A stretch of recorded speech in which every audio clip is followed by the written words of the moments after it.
Well, this is a recent acquisition. It's not going to be worked on right now. I have other projects in line first, but this is an HMV-104.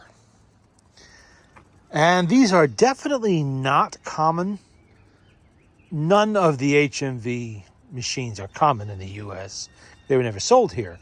Tabletops, though, much less so, much less encountered than, say, a 102 or a 101 portable, something like that.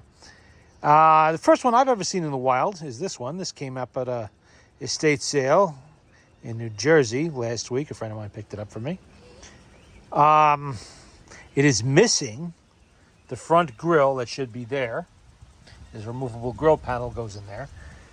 I don't know what that's going to be like to find. Probably not easy. The wood is so-so. You know, I can see we have some possibly worm damage here. All of it long past, of course. Some slightly loose veneer up there, but nothing terrible.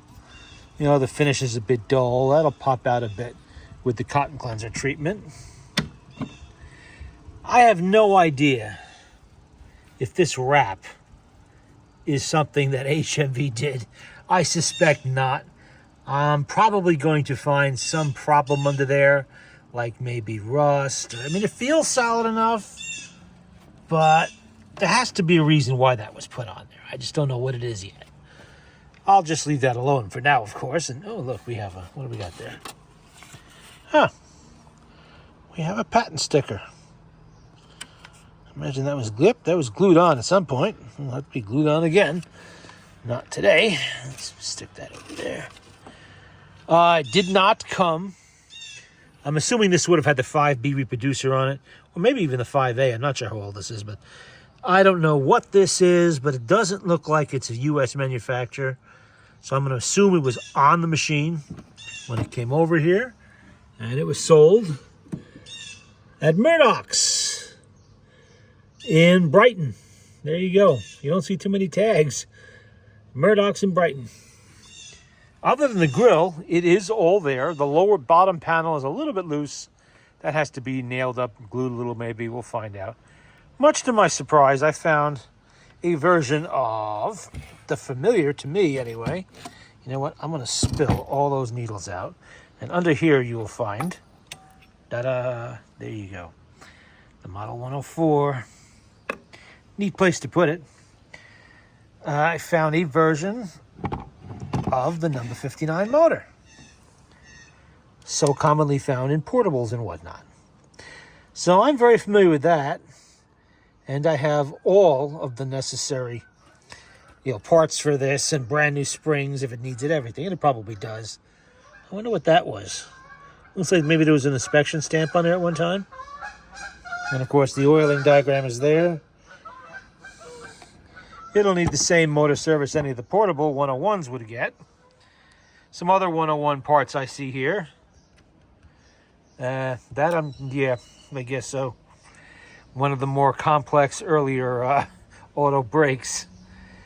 I'm sure that's going to be fun. A simple lift out panel. Really easy to come out. 4 screws, boom, it's out. And the tone arm is obviously larger than the ones found on the portables. It's in good shape by the look of it. It's not too loose. Close lid will split. That is the first time I've ever seen that advice actually placed on the inside of the lid. In all the years Victrola used the lidded design, they never put that underneath the lid to tell you to close it. You'll find it in instructions and whatnot. But they'll never put it on the machine. I've never seen it put on the machine before. I don't know if that was done at the factory or if that was done by the dealer. Well, it's good advice. You are supposed to close the lid. It's a nice mold under there. Just an interesting thing to have pop up. You don't, like I said, these are not commonly encountered in the wild here in the States. And there is no Victor counterpart for this. This is smaller than a Victrola 8 or 9. It is a little bigger than a Victrola 6 tabletop without a lid. And of course the horn design, the folding horn. You don't find that until in the orthophonic era. I'm assuming this is going to be early 1930s, 31, 32, 33, 4, somewhere around in there.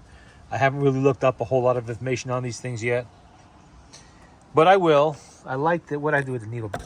Yeah, look at this. That's like half the depth of a Victrola needle can, and it's exactly the same size, but round, diameter, but it's half as high, and it fits right in there. Impressed that that's still actually with the machine. A lot of times stuff like that gets lost. Obviously, the grill did. It probably got smashed at some point and disposed of, unfortunately. I don't know what that big splotch of white paint in there is from. The factory maybe, or some other reason. I don't know. I don't see a whole lot of needles down in there. Usually you do. Maybe they fell out because the bottom's loose. Might be some loosening back there too. It's a neat little machine. And because they are just not something I often see, I will play with it. And I'll get it working easily. It probably works now, but the motor does work. I cranked it up before and it was spinning. But it's obviously going to need all the service. This has been sitting for a very long time somewhere. We'll have it playing. And when that day comes, then there'll be another video. But for the moment, I'm going to begin my search for the 104's front grille. Imagine UK eBay would be a good place to start. All right.